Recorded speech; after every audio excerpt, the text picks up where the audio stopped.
नमस्कार। मैं डॉक्टर राजकुमार संस्कृत सौर्यम चैनल में आप सभी विद्वज्जन सभी छात्र छात्राओं का हार्दिक स्वागत करता हूं। यदि आप मेरे चैनल पे पहली बार आए हों तो मेरे चैनल को सब्सक्राइब लाइक कर लें, जिससे संस्कृत के सभी ग्रंथों का पंक्तिशः अध्ययन एवं विशिष्ट व्याख्यान को सुन सकें, श्रवण कर सकें, उसका लाभ उठा सकें। संस्कृत के प्रचार प्रसार के लिए इस वीडियो को आप अधिक से अधिक शेयर करें, जिससे सभी संस्कृत अनुरागियों को इसका लाभ मिल सके। आज के विशिष्ट वक्ता का मैं संस्कृत सौर्यम चैनल में हृदय से हार्दिक स्वागत एवं अभिनंदन करता हूं। आइए हम एक विशिष्ट व्याख्यान की तरफ चलते हैं। धन्यवाद। ओम सर्वत्र वो रक्षतु विश्वमूर्तिः ज्योतिर्मयानंद घनश्चिदात्मा अणोरणीयानुशक्तिरेकः स ईश्वरः पातु भयादशेषा यस्यावृत प्रभावेण वेदान्ते रुचिर्मम तां वाग्देवतां नौं सततं हंसवाहिनी। गुरु परंपरा को प्रणाम करता हूँ। संस्कृत सौर्यम जो विगत 3 वर्षों से शास्त्रीय विचारों को जन जन तक पहुंचाने का सत्प्रयास कर रही है, इसके लिए मैं उसके संयोजक डॉक्टर राजकुमार जी को बहुत बहुत साधुवाद देता हूं। और इस संस्कृत सौर्यम के संचालन में जो काशी के प्रतिष्ठित अप्रतिम विद्वान प्रोफेसर धनंजय कुमार पांडेय जी, प्रोफेसर रमाकांत पांडेय जी, प्रोफेसर कमलेश झा जी आदि जो अनेक विद्वान इसको सहयोग प्रदान कर रहे हैं, उनके प्रति भी मैं आभार प्रकट करता हूं, उनके चरणों में प्रणाम निवेदन करता हूं। मुझे अध्यास के ऊपर कुछ चर्चा करने का निर्देश हुआ है।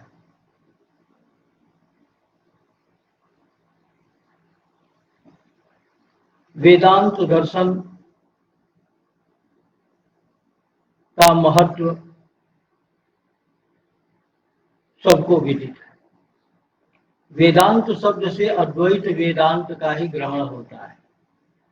बाद में जब विशिष्टाद्वैत, द्वैत, शुद्धाद्वैत आदि संप्रदायों का आगमन हुआ, तब वेदांत को अद्वैत वेदांत के नाम से जोड़ करके, अद्वैत शब्द से जोड़ करके वेदांत का व्यवहार होने लगा।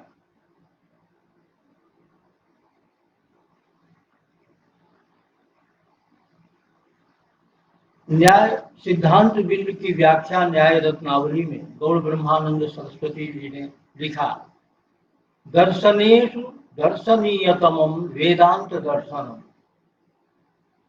सभी दर्शनों में जो 6 आस्तिक, 3 नास्तिक, भेद उपभेद के द्वारा 6 आस्तिक 6 नास्तिक दर्शन जो भारत की भूमि में प्रसिद्ध है, उनमें जो वेदांत दर्शन है उसको सारे दर्शनों में दर्शनीयतम माना गया। उसमें कारण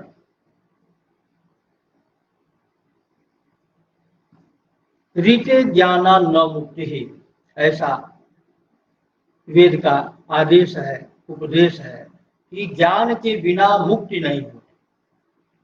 वह ज्ञान कैसा है?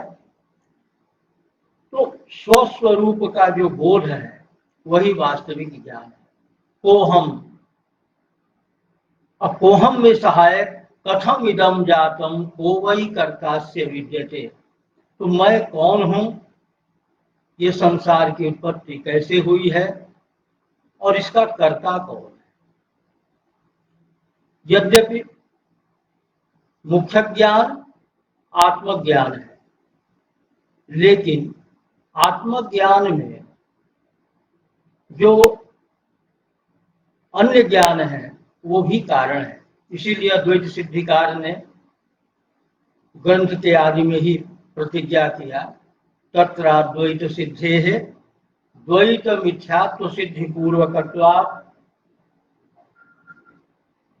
तत्राद्वैत सिद्धे है द्वैत मिथ्यात्व सिद्धि पूर्वकत्वात् द्वैत मिथ्यात्वम एवं प्रथमम उपपादनीयम, प्रतिज्ञा किया। क्योंकि जो हमको प्रत्यक्ष ज्ञान हो रहा है वह एकदम परमार्थिक सत्य की तरह ज्ञात हो रहा है, वह सत्य ही ज्ञात हो रहा है।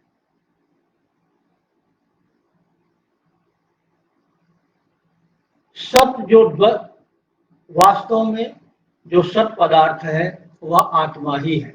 वेदांत में दो प्रकार के पदार्थ बताए गए हैं, एक दृग एक दृश्य। दृगर्थस्तु आत्मैव, जो दृग पदार्थ है सबका भाषक है, जिसके लिए कहा तस्य भाषा सर्वमिदं विभाति, वह है दृग पदार्थ। और जो दृग से भाष्य है और दृग भिन्न प्रतीत हो रहा है, लग रहा है कि यही आत्मा है, यही संसार ही सब कुछ है, वह है दृश्य। इसीलिए भाष्यत्वम दृश्यत्वम, दृश्यत्व का जो परिष्कार किया, परिभाषा किया, तो आचार्य ने कहा भाष्यत्वम दृश्यत्वम, जो भाष्य है वही दृश्य है, वही जड़ है, वही परिच्छिन्न है, वही दुख है, और जो भाषक है वही आत्मा है। इसीलिए तुलसीदास जी कहते हैं सब कर परम प्रकाशक जोई, राम अनादि अवधपति सोई, रमन्ते क्रीडन्ते योगिनः यस्मिनिति रामः, जो आत्म तत्व है वही राम पर वाच्य है। तो दृग और दृश्य दो पदार्थ हुए। अद्वैत सिद्धांत में जो ब्रह्म भिन्न है वह सब मिथ्या है, कल्पित है। ब्रह्म भिन्नम सर्वम मिथ्या, ब्रह्म से भिन्न जो भी कुछ प्रतीत हो रहा है भिन्नत्वे न प्रतीत हो रहा है, भिन्न है नहीं, उसी ब्रह्म में संपूर्ण जगत कल्पित है। इसलिए ब्रह्म की पारमार्थिक सत्ता कहते हैं। सत्ता एक ही है, कार्य भेद से उस सत्ता के तीन प्रकार बताए गए। यथा अनुभूयते तथा उच्यते, जैसा अनुभव में आता है वैसा ही प्रतिपादन किया जाता है। तो जो पारमार्थिक सत्य है वह त्रिकालाबाध्यत्वे सति सत्वम, जो त्रिकाल में अबाध्य है और सत्य है, जिसके कारण से घट आदि सभी पदार्थ सब सद रूप से प्रतीत हो रहे हैं, घटासन पटासन, यह अनुभव में आता है। तो जो सत पदार्थ है जिसमें, क्योंकि संपूर्ण पदार्थ संपूर्ण जगत ब्रह्म में कल्पित है।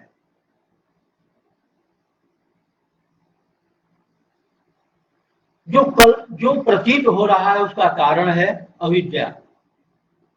इसीलिए अविद्या तत्कार्य तदधीन को वेदांत में अविद्या शब्द से कहा। अविद्या जो जगत का कारण है, उपादान कारण है, आवरण शक्ति और विक्षेप शक्ति युक्त है। विक्षेप शक्ति से परमेश्वर में अपना प्रभाव दिखाती है और आवरण शक्ति के द्वारा जीव में अपना प्रभाव दिखाती है। इसीलिए भामतीकार ने अपने मंगलाचरण में कहा अनिर्वाच्य विद्या द्वितीय सचिवस्य प्रभवतो विवर्तो यस्येते व्यदनिरतेजो भवनया। अनिर्वाच्य विद्या, जो अविद्या है वो अनिर्वाच्य है। सत असत सदसत इस प्रकार से कथयितुम अनर्ह है। भाव रूपा है, भावत्वे सति अनादित्वे सति ज्ञान निवर्त्यत्वम, ये अविद्या का लक्षण चित्सुखाचार्य जी ने चित्सुखी ग्रंथ में किया। यद्यपि अभाव रूप ये अविद्या कल्पित है वेदांत सिद्धांत में, सब कल्पित है, ब्रह्म भिन्न तो अविद्या भी कल्पित है। कल्पित होने पर भी उसको भाव रूप से स्वीकार किया। भाव रूप से स्वीकार करने में युक्ति दिया आचार्यों ने, ना भाव मावरण माहो। अभाव जो वस्तु होता है, अभाव पदार्थ, वह आवरण नहीं कर सकता। यतः अविद्या आवृत करती है, आवरण शक्ति युक्त है, इसलिए अविद्या को भाव रूप माना। तो भावत्वे सति अनादित्वे सति षडस्माकम अनादयः जीवैषो विशुद्धाचित् तथा जीवेशयोर्भिदा अविद्या तच्चितोर्योगः षडस्माकम अनादयः।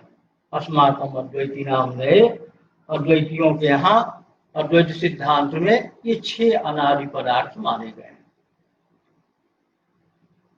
अविद्या आवरण शक्ति से युक्त है और जीव को, जीवात्मा को अंतःकरणावच्छिन्न जो चैतन्य है, तो अंतःकरण भी अविद्या का कार्य होने के कारण से अविद्या ही शब्द से वाच्य है। क्यों? क्योंकि अविद्या तत्कार्य, अविद्या का जो कार्य और अविद्या के अधीन, ये तीनों अविद्या शब्द से कहे जाते हैं।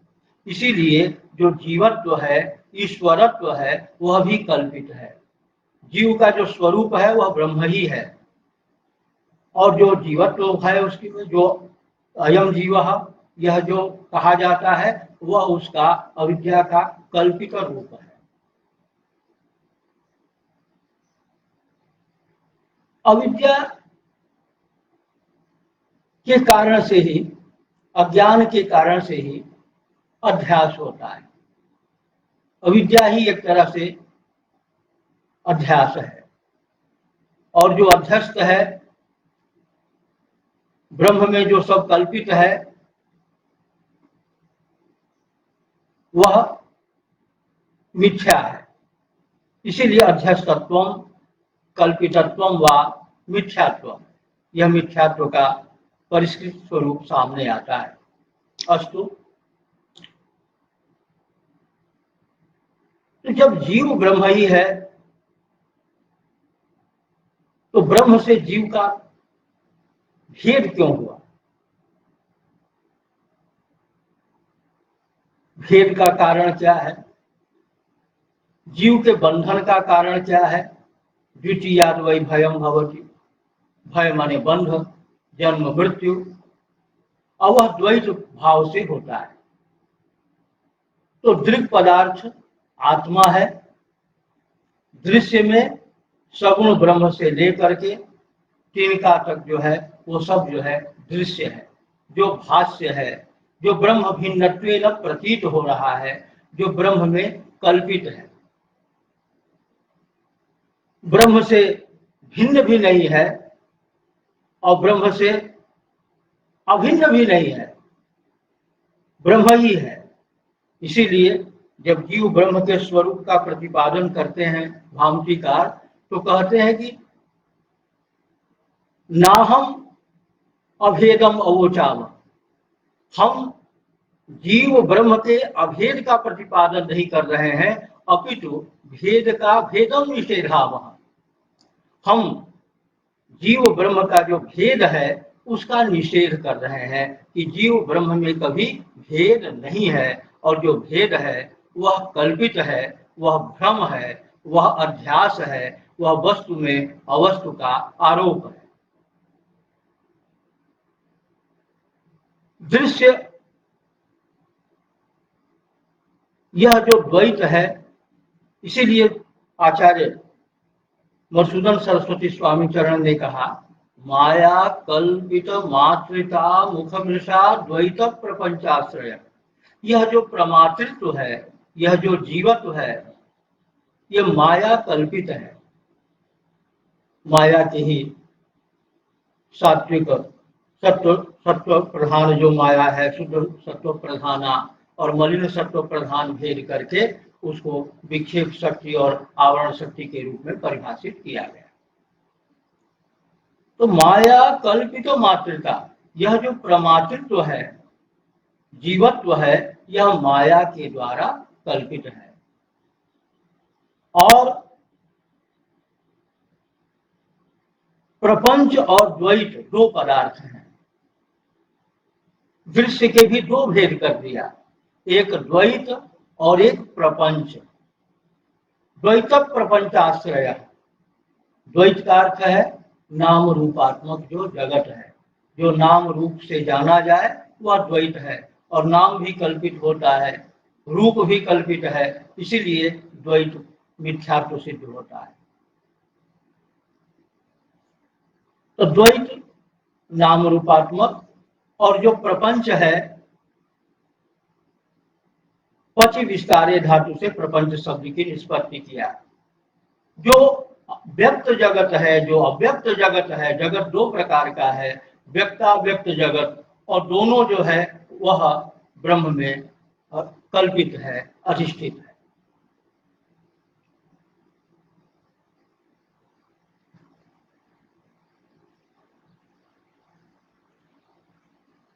जीव का जो नाम है और जो रूप है वह कल्पित है।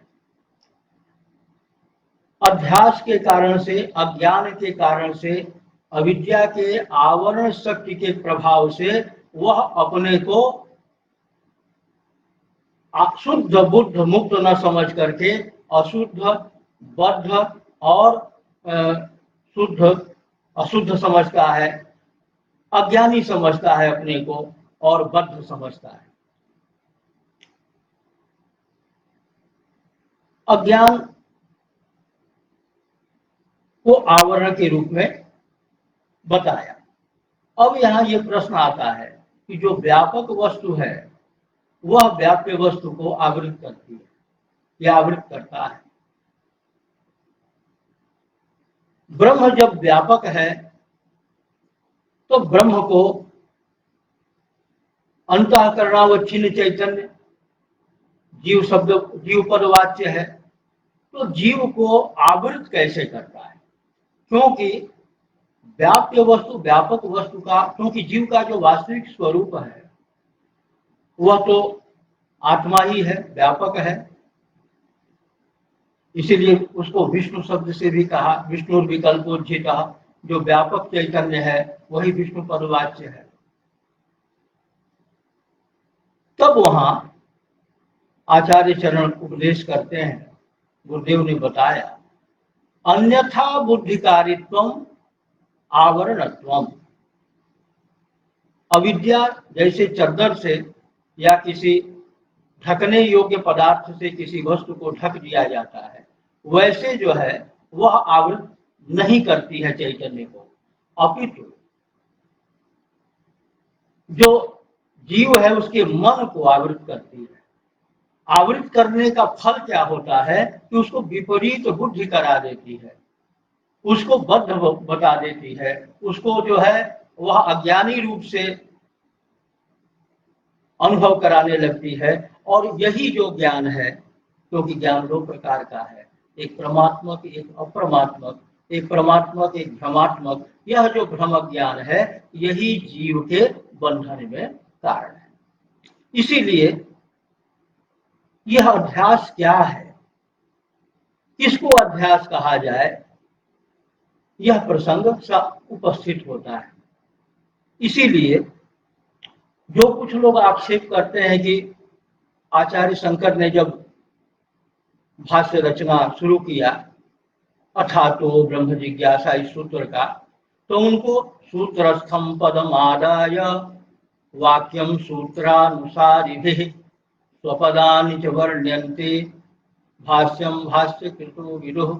तो ये जो भाष्य का लक्षण है कि सूत्रस्थम पदम आदाय वाक्यम सूत्रानुसारिभिः स्वपदानि च वर्ण्यन्ते, इससे थोड़ा वो अलग हट करके व्याख्यान कर रहे हैं।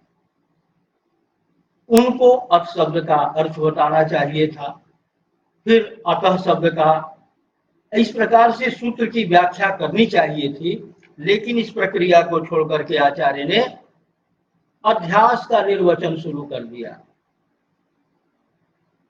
युष्मदस्मद प्रत्यय गोचरयो विषय विषय न हो तमः प्रकाश वृद्ध स्वभाव हो इतरेतर धर्माणाम इत्यादि के द्वारा उसको व्याख्या करते करते वहां आचार्य कहते हैं कोयम अध्यास, यह अध्यास क्या है, किसको अध्यास कहा जाता है। अब ये प्रश्न आता है कैसे उन्होंने अध्यास को विवेचित किया, कैसे अध्यास की विवेचना किया, क्योंकि अध्यास का तो कोई वहां प्रसंग है नहीं।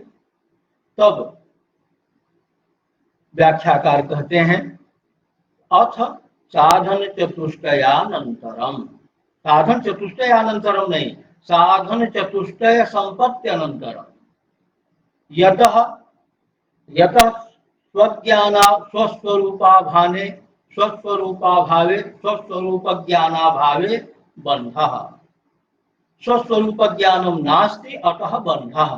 स्वस्वरूप का जो ज्ञान है श्रुति प्रतिपादित अहम जानामि अहम गच्छामि इत्यादि रूप से भामतीकार ने बहुत अच्छा विवेचन किया कि किसको अपना ज्ञान नहीं है। कौन ऐसा व्यक्ति है जो कहता है कि अहम माम न जानामि, सभी अपने को जानते हैं।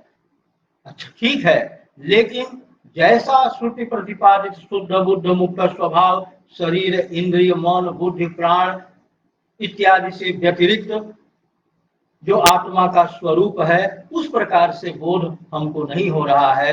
हमको जन्म धर्म जन्म लेने वाला, सुखी होने वाला, दुखी होने वाला, बद्ध होने वाला, इस प्रकार के आत्मा का बोध हो रहा है। अतः यह जो ज्ञान है विपरीत ज्ञान, श्रुति ज्ञान से जो विपरीत ज्ञान हो रहा है यह ज्ञान बंध का कारण है। अतः तद बंध निवृत्त, उस बंध की निवृत्ति कैसे होगी, तो ब्रह्म ज्ञान से अर्थात स्वस्वरूप के अवबोध से ही उस बंध की निवृत्ति संभव है। क्योंकि ज्ञान जो है वही अज्ञान का नाश करता है, तो स्वरूप भूत जो ज्ञान है आत्मा वह अविद्या का नाश नहीं करता है।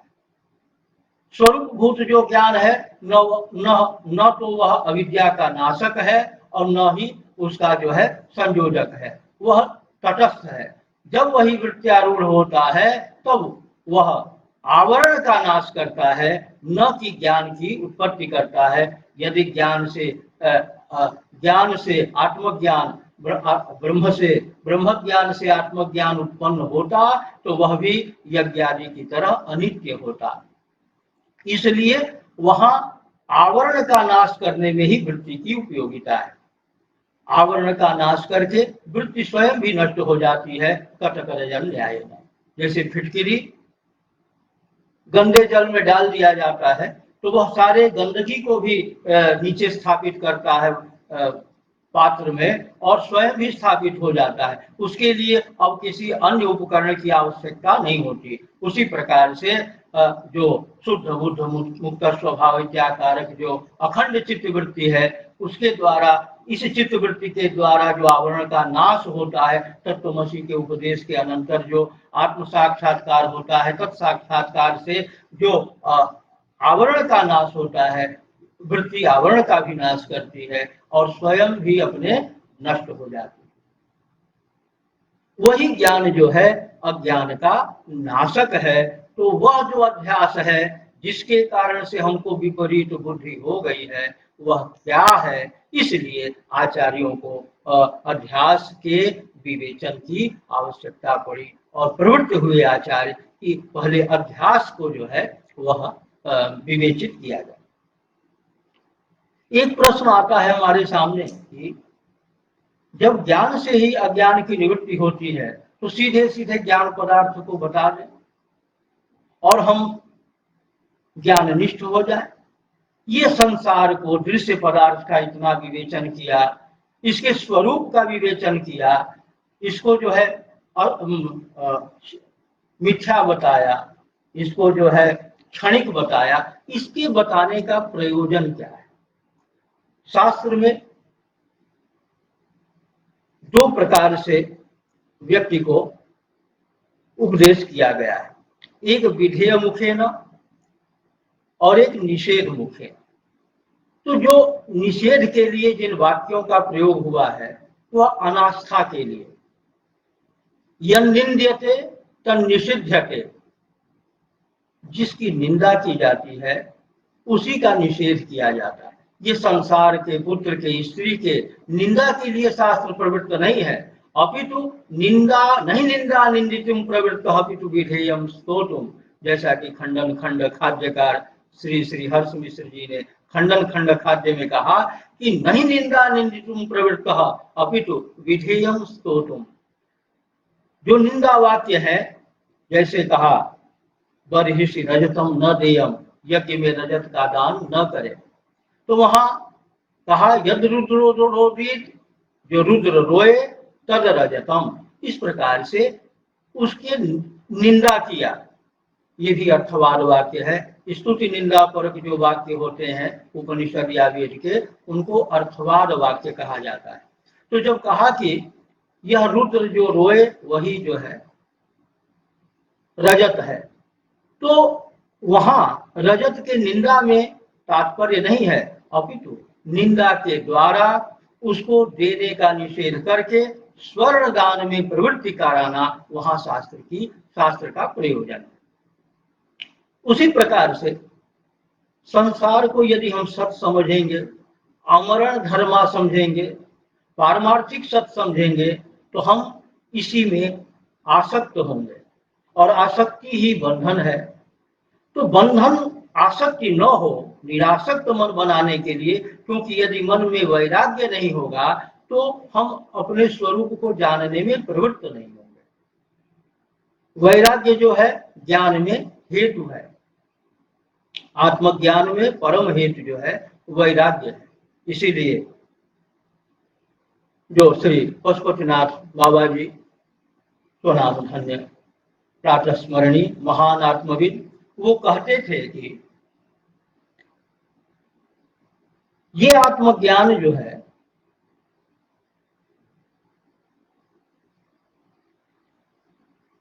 आत्मज्ञान ही मुख्य प्रयोजन है जीवन का। अन्य सारे प्रयोजन जो कार्य हैं वो गौण है।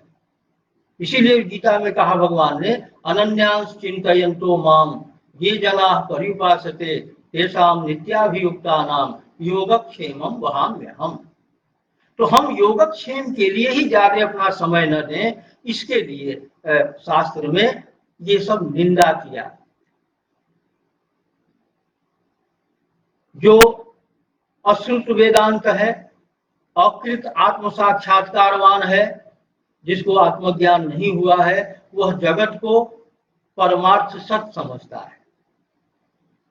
जो श्रुत वेदांत है, अकृत साक्षात्कार है, वान है, वह जगत को कुछ कुछ सुनने से, जैसे अस्मदादि, हम लोग जैसे जगत को उतना सत्य तो नहीं मानते, लेकिन कुछ इसमें मिथ्यात्व बुद्धि रहती है। लेकिन जो अश्रुत वेदांत है, लेकिन कृतात्म साक्षात्कारवान है, कृतात्म साक्षात्कार पुरुष है, उसको जगत जो है मिथ्या ही प्रतीत होता है। पारमार्थिक सत्य हमने पहले कहा था कि सब पदार्थ एक ही है, आत्मा ही सत्य है, लेकिन कार्य भेद से उसके तीन स्वरूपों का प्रतिपादन किया गया। एक पारमार्थिक सत्य, एक व्यावहारिक सत्य, एक पारमार्थिक सत्य। यदि अधिष्ठान न हो तो भ्रम न होगा, निरधिष्ठानक भ्रम नहीं होता। जैसे निर्विषय का ज्ञान नहीं होता, बिना विषय के ज्ञान नहीं होता, उसी प्रकार से निरधिष्ठानक भ्रम नहीं होता। इसलिए सत्य सबका अधिष्ठान है। इसीलिए भ्रमोपादान ज्ञान विषयत्वम अधिष्ठानत्वम, यह अधिष्ठान की परिभाषा किया, लक्षण किया। तो जो पारमार्थिक सत्य है वह त्रिकालाबाध्यत्वेति सति सत्वम। जो त्रिकालाबाध्य है, सत्य है, उसको पारमार्थिक सत्य कहते हैं। सत्वम वा, तो सत्य की ही तो परिभाषा करनी है, पारमार्थिक सत्य की। इसलिए कहा जो त्रिकाल में अबाधित है, जो त्रिकाल में जिसका बाध न होता हो और सत्य हो, इसलिए सत्य विशेषण लगाना पड़ा कि त्रिकाल में अबाधित तो सस्त्रिंग भी है, बंध्या पुत्र है, अलीक है, उसमें लक्षण की अतिव्याप्ति न हो जाए, इसलिए कहा त्रिकाला बाध्यत्वे सति सत्वम पारमार्थिक सत्वम। व्यावहारिक सत्य क्या है? तो व्यवहार काला बाध्यत्वे सति परमार्थतः बाध्यत्वम व्यावहारिक सत्वम। जो व्यवहार काल में अबाध्य हो, जिसका हम व्यवहार करें, जो नाम रूप आदि के द्वारा जाना जाए, वही जो है व्यावहारिक सत्य है। और जो व्यवहार काल में बाधित हो जाए, उसी का नाम है प्रातिभाषिक। प्रातिभाषिक सत्ता जो सुक्ति और रजत की है, तो सुक्ति में जो रजत है वह प्रातिभाषिक है, और वह सुक्ति अवच्छिन्न चैतन्य निष्ठ जो अविद्या है उसका परिणाम है। यतः यह अनिर्वचनीय ख्यातिवादी है। अतः यह जो भ्रम में जो विषय भाषित होता है उसकी अनिर्वचनीय उत्पत्ति मानते हैं, और उसी प्रकार से यहाँ भी जगत भी ब्रह्म में भाषित हो रहा है। ब्रह्मनिष्ठ जो अविद्या,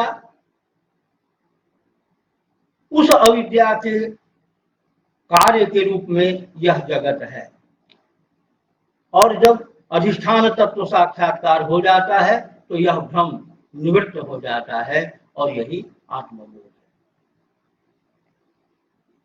अब चलाया कि आपने दो पदार्थ कहा, दृग और दृश्य। दृश्य जो है वही अध्यास है, दृश्य पदार्थ जो है अध्यस्त है, और वो ब्रह्म में आध्यासिक संबंध से है, कल्पित है और प्रतीत हो रहा है।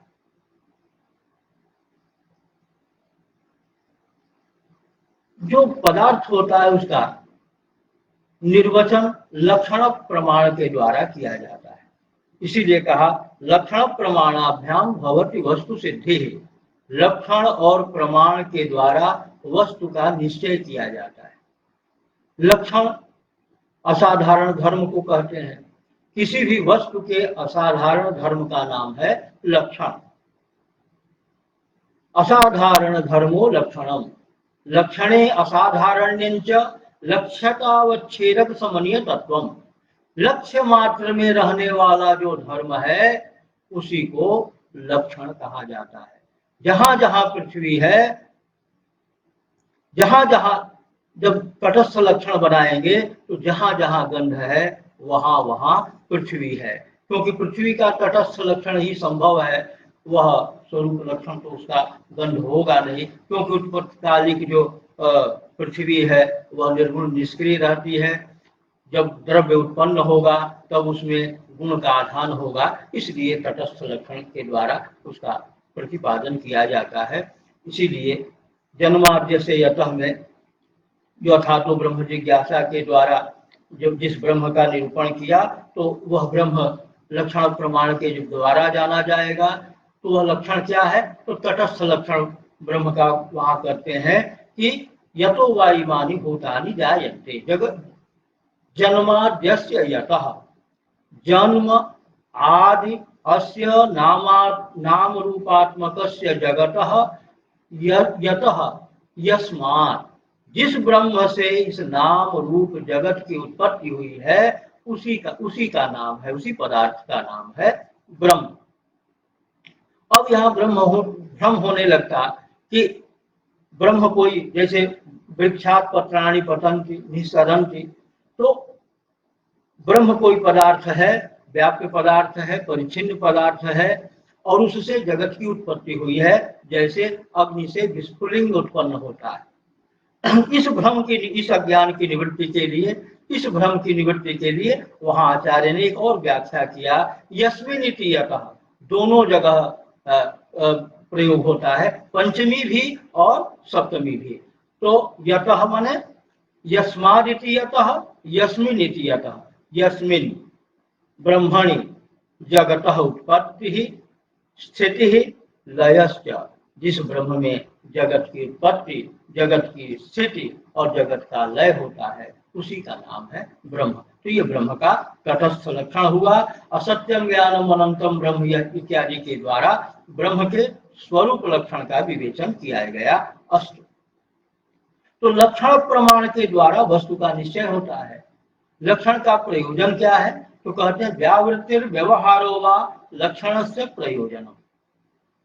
निष्प्रयोजन कोई कार्य होता नहीं, तो लक्षण इसीलिए बनाया जाता है कि वस्तु अपने से भिन्न वस्तु से, भिन्न धर्म वाले वस्तु से अतिरिक्त होकर के अपना ज्ञान करा सके और उसका व्यवहार हो सके। वह व्यवहार माने कहना,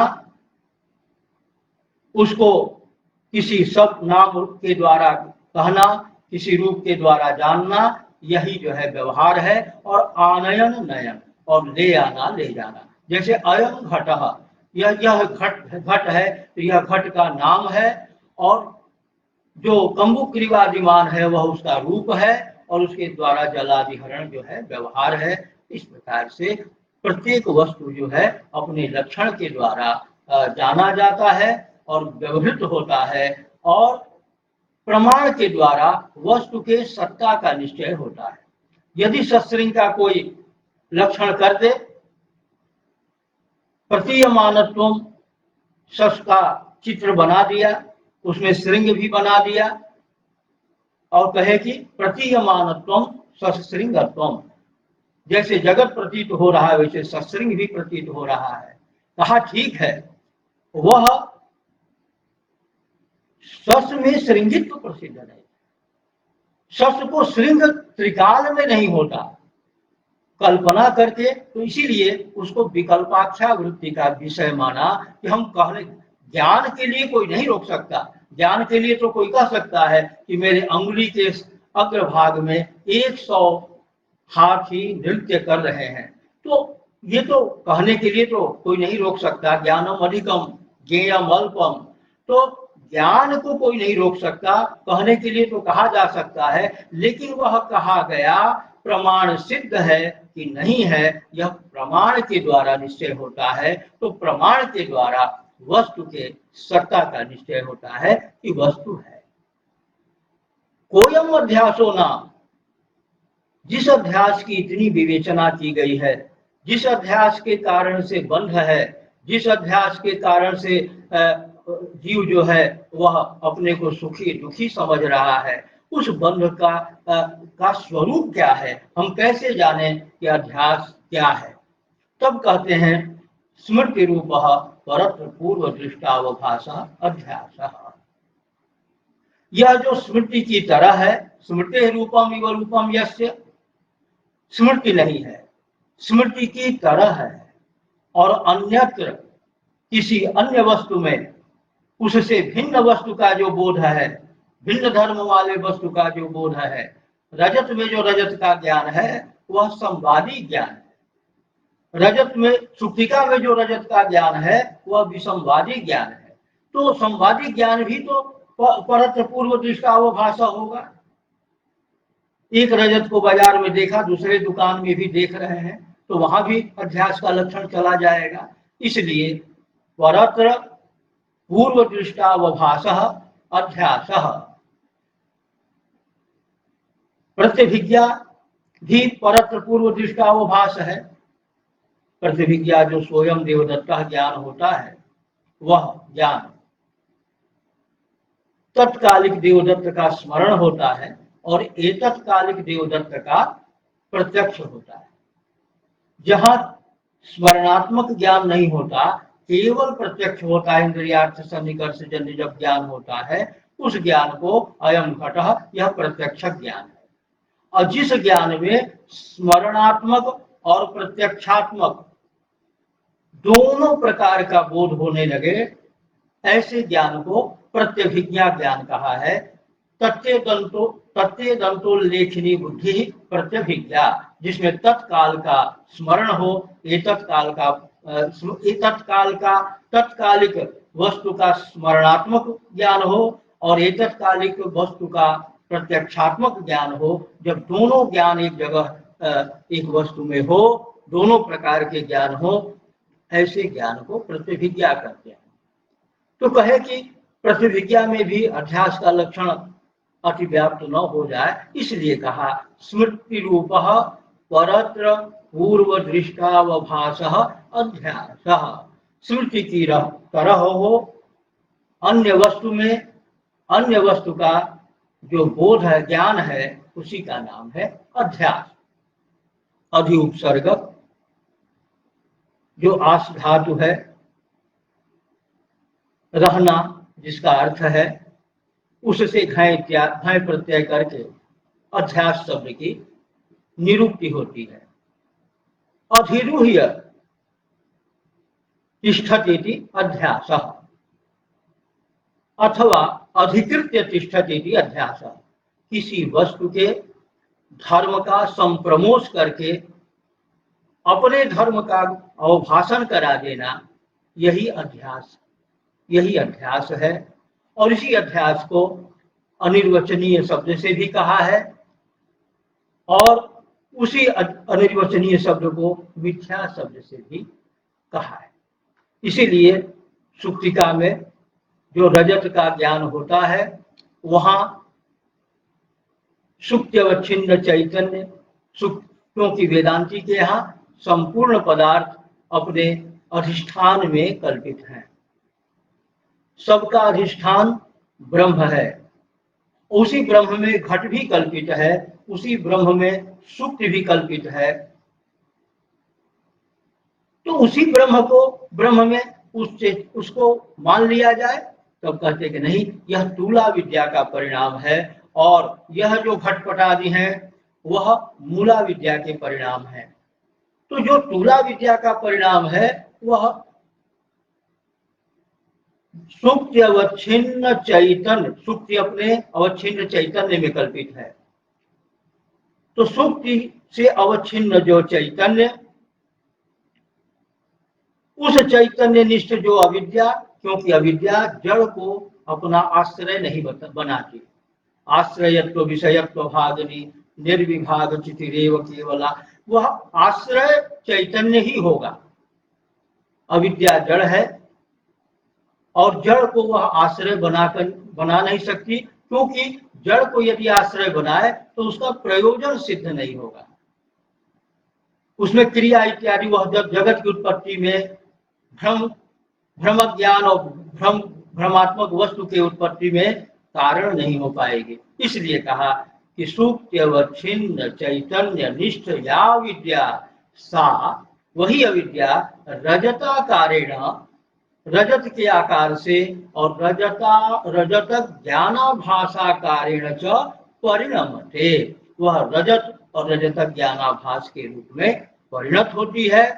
और वह जब अधिष्ठान का साक्षात्कार हो जाता है, अथवा इदम न रजतम नेह नानास्ति किंचन, इसी को नेह नानास्ति किंचन शब्द से बताया। यह द्वैताभावोपलक्षिते ब्रह्मणि नानात्वं नास्ति, उस ब्रह्म में नानात्व नहीं है। तो कैसे प्रतीत हो रहा था, ताकि बस भ्रम से वीची तरंग न्याय न, यह केवल प्रतीति मात्र है, इसकी अपनी पारमार्थिक सत्ता नहीं है। और पारमार्थिक सत्ता का न होना पारमार्थिक जो आत्मा ब्रह्म, उसके ज्ञान से बाधित होने के कारण से वह जो है मिथ्या है, केवल कल्पित है, उसका स्वरूप जो है कल्पित है। तो सुक्त्यवच्छिन्न चैतन्य निष्ठा या विद्या, सा रजताकारेण रजत ज्ञानाभासाकारेण च परिणमते, वह परिणत होती है। इसीलिए जो वेदांती हैं वो भ्रम ज्ञान में अनिर्वचनीय ख्याति को प्रतिष्ठापित करते हैं, और उसी के द्वारा अपने भ्रमात्मक ज्ञान की निरुक्ति करते हैं, निर्वचन करते हैं। तो अध्यास जो है वह उसका लक्षण भी हुआ। अध्यास में प्रमाण क्या है? तो दो श्रुति प्रमाण है। एक तो यत्र पंच जनाः आकाशस्य प्रतिष्ठितः, यह वाक्य भी अध्यास में प्रमाण माना जाता है। अतो अन्यदार्थम यो वै भूमा तत्सुखम, जो भूमा पदार्थ है, जो व्यापक तत्व है, वही वास्तव में सुख स्वरूप है। नाल्पे सुखम अस्ति, जो अल्प है, दृश्य है, व्याप्य है, परिच्छिन्न है, वह उसमें सुख नहीं है। तो कहना कि सुख तो है, धन के प्राप्ति से, स्त्री की प्राप्ति से, पुत्र की प्राप्ति से सुख की प्रतीति तो हो रही है। कहा वह जो सुख है वह ब्रह्म सुख ही है, और जो विषय के द्वारा सुख की प्रतीति हो रही है वो सुखाभास है। वस्तुतः वह सुख अपना स्वरूप ही है। इसी में वेदांती लोग एक उदाहरण देते हैं कि जो श्वान है वह अस्थि को लेकर के मुख में चर्वण करता है, चबाता है, और चबाने से उसके जो मसूड़े हैं वो छिल जाते हैं। मसूड़ों के छिलने से रक्त का प्रवाह शुरू हो जाता है, और वह कुत्ता या श्वान समझता है कि यह जो रक्त है वह अस्थि से निःसरित है। फिर वह पुनः पुनः पुनः पुनः उसी के चर्वण में प्रवृत्त होता है। उसी प्रकार से स्त्री पुत्र आदि धनादि में सुखाभास होने से जीव बार बार उसी में वह अपने सुख समझ करके प्रवृत्त होता है। इसीलिए उसको शास्त्र ने सुखाभास कहा कि वह कल्पित सुख है। जो पारमार्थिक सुख है, अद्वय तत्व है, वह तुम स्वयं हो, वह तुम्हारा अपना स्वभाव। एक तो अर्थो अन्यदार्थम यह श्रुति, और यत्र पंच पंच जना आकाशश्च प्रतिष्ठितः, जहाँ पांचों महाभूत और आकाश भी प्रतिष्ठित है। तो 6 महाभूत नहीं है, वहां प्रधान मल्ल निर्वहण न्याय न 5 महाभूत और आकाश जैसा जो महातत्व व्यापक समझा जाने वाला जो महाभूत आकाश है, ब्राह्मण वशिष्ठ न्याय न, तो वहां आकाश भी प्रतिष्ठित है। तो 5 ही वहां महाभूत है, लेकिन आकाश को विशेष रूप से वहां बताने के लिए कि आकाश जैसा व्यापक वस्तु भी जिस आत्म तत्व में कल्पित है, ऐसा वह आत्मा है। उस प्रकार से 5 महाभूतों को अध्यस्त बताया। तो 5 महाभूतों के कार्य जब कारण ही अध्यस्त है तो कार्य निश्चय ही अध्यस्त होगा ही। इस प्रकार से अध्यास का निष्पत्ति होती है, अध्यास का स्वरूप प्रकट होता है। दूसरा कहा न तत्र रथाः न रथ योगाः न पथः, न रथ है, न रथ के साधन है, घोड़ा भी नहीं है, पहिया भी नहीं है।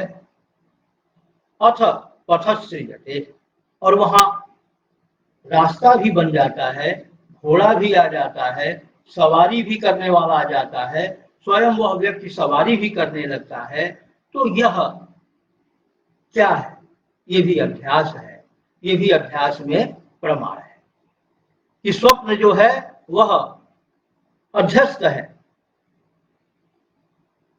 अंतःकरणावच्छिन्न चैतन्य जो जीव है उसी में अध्यस्त होकर के ये जगत, जो अविद्या का परिणाम है स्वप्न, तो अविद्या का जो कार्य है वह भी अविद्या शब्द से कहलाता है। तो आविद्यक जो मन है वह मन अविद्या का जो कार्य पंच महाभूतों के सात्विकांश के समन्वय से बना हुआ जो मन है वह भी अविद्या का कार्य होने से अविद्या ही कहलाता है। इसलिए वह जो स्वप्न है वह भी अविद्या का परिणाम है, और वह अंतःकरणावच्छिन्न जो चित्त का अधिष्ठान है उसी में अध्यस्त होकर के भाषित होता है। उसी प्रकार से जगत का भी भान होता है, जगत भी भाषित होता है। इस प्रकार से इन प्रमाणों के द्वारा अध्यस्त जो है वह सिद्ध होता है कि अध्यास की सिद्धि होती है कि अध्यास का लक्षण भी है और अध्यास में प्रमाण भी है।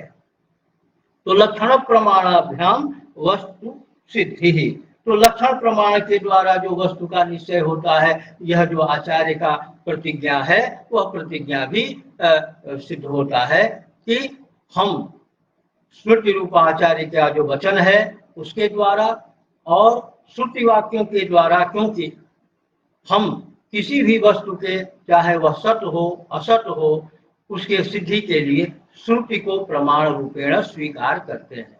श्रुति सिद्ध यदि अनुमान के द्वारा भी सिद्ध किया जाता है तो हमको कोई दुराग्रह नहीं है कि अनुमान प्रमाण नहीं होगा। लेकिन केवलेन अनुमानेन प्रमाणेन, केवल अनुमान प्रमाण के द्वारा ही वस्तु का निश्चय हो, यह हम स्वीकार नहीं करते। श्रुति अनुमोदित, उपनिषद से अनुमोदित जो प्रमाण है उसी को हम मानते हैं। और उसके द्वारा जब प्रत्यक्ष, वही प्रत्यक्ष प्रमाण है हमारे लिए, और उसके द्वारा जब जो शब्द प्रमाण है उसके द्वारा जब सिद्ध होता है, तब हम अन्य प्रमाणों के द्वारा भी उसकी सिद्धि करने का, उसको, और वो दृढ़ ज्ञान के लिए, वह दृढ़ ज्ञान में प्रयोजक है। वह ज्ञान दृढ़ ज्ञान के और परिष्कृत करने के लिए ज्ञान को, इसीलिए जब कहते हैं कि तत्राद्वैत सिद्धे है, द्वैत मिथ्यात्व सिद्धि पूर्वकत्वात् द्वैत मिथ्यात्वम एवं प्रथमम उत्पादनीयम, तो द्वैत मिथ्यात्व का प्रथम उत्पादन करना चाहिए। वो मिथ्यात्व पदार्थ क्या है? तब सदसत्वानधिकरणत्वम, प्रतिपन्नोपाधोत्तरी कालिक निषेध प्रतियोगित्वम इत्यादि के द्वारा निर्वचन करते हैं और उसमें प्रमाण भी देते हैं कि श्रुति भी प्रमाण है। अतो अन्यदार्थम, और यह जो प्रपंचो मिथ्या, दृश्यत्वात्, जड़त्वात्, परिच्छिन्नत्वात्, अंशित्वात्, कार्यत्वात् इत्यादि हेतुओं के द्वारा प्रपंच का मिथ्यात्व सिद्ध किया। अर्थात प्रपंच जो है मिथ्या है। मिथ्या है अर्थात सुक्ति में जैसे रजत कल्पित है, रजत अध्यस्त है, उसी प्रकार से ब्रह्म में यह जगत जो है अध्यस्त है। अतः इसको पारमार्थिक सत्य के रूप में मत समझो। यदि जगत को तुम पारमार्थिक रूप से सत्य समझोगे तो यह बंध का कारण होगा। और तत्वमसि के द्वारा वह जो सर्वज्ञत्व विशिष्ट जो चैतन्य है वही तुम्हारा स्वरूप है।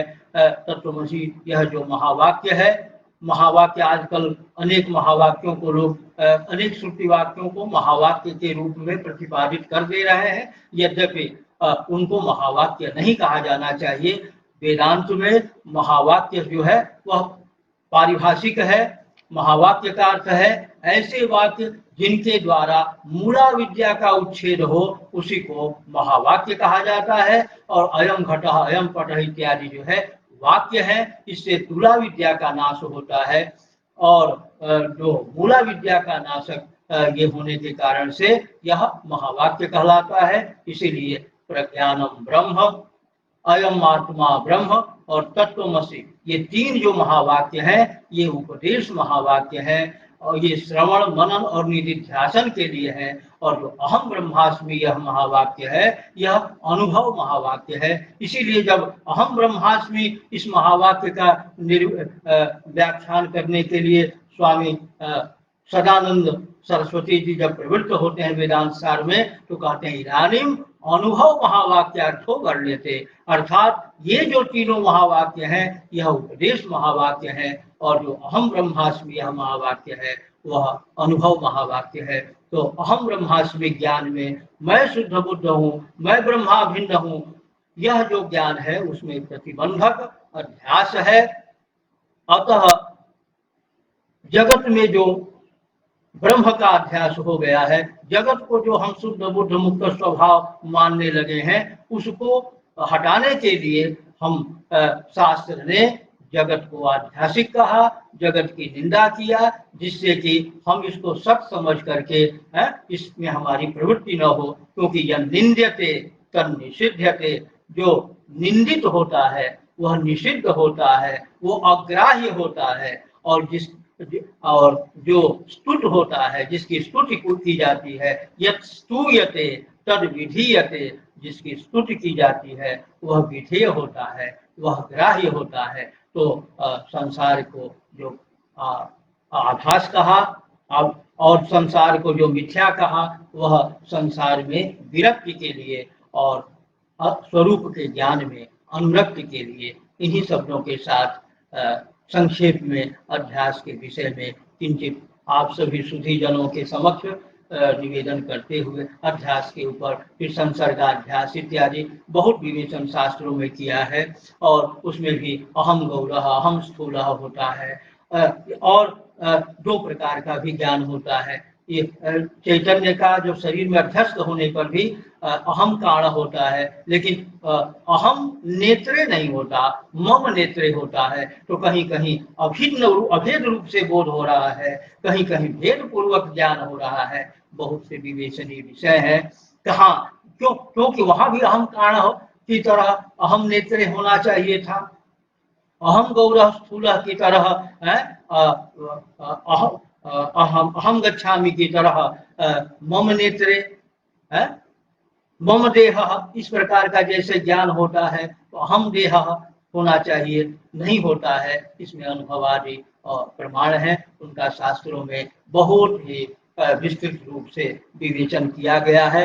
अध्यास एक गिर के समान है, इसीलिए अन्य आचार्यों ने अध्यास गिरिवज्र के रूप में ग्रंथों की रचना किया। अध्यास के खंडन, अध्यास रूपी गिर के पर वज्र का प्रहार, जैसे युक्ति रूप जो वज्र है उनके प्रहार के द्वारा अध्यास का खंडन किया। क्योंकि जो द्वैती है वह जगत भी सत्य है, ब्रह्म भी सत्य है, और जीव ब्रह्म का जो भेद है वो भी सत्य है, इसको स्वीकार करता है। और जगत परमात्मा का कार्य होने के कारण से यस्य विश्वम शरीरम इत्यादि वाक्य के द्वारा विश्वम सत्यम अघोना यस्य पृथ्वी शरीरम इत्यादि वाक्य के द्वारा वो जगत को सत्य मानते हैं, पारमार्थिक सत्य के रूप में स्वीकार करते हैं। जैसे ब्रह्म अबाधित है वैसे जगत भी अबाधित है, वैसे ही जीव ब्रह्म का जो भेद है वह भी अबाधित है, उसको कभी नष्ट नहीं किया जा सकता। इस प्रकार से अध्यास का बहुत ही विस्तृत रूप से शास्त्रों में विवेचन किया गया है। संक्षेप में आप सभी सुधीजनों के समक्ष इतना ही निवेदन करके आज अपनी वाणी को यही पूर्ण करता हूँ। बाबा विश्वनाथ, माता अन्नपूर्णा अपने पूर्वजों, गुरुजनों और अपने विद्या संप्रदाय से हम प्रार्थना करते हैं इस प्रकार का जो विद्या का कार्य है, इस कली में भी इस प्रकार के विद्या के स्तुत्य कार्य हो रहे हैं। ये हमारे जो संचालक हैं, संयोजक हैं इन कार्यों के, वे निश्चय ही अभिनंदन के पात्र है। और ये जो कोविड जो कोरोना का जो काल चल रहा है, कोरोना संक्रमण का जो काल चल रहा है, इसमें भी जो साहित्य और साहित्य के चिंतन के द्वारा जो विद्वान लोग शास्त्र चिंतन के द्वारा काल का यापन करते हैं, उसमें यह बहुत ही सहायक है।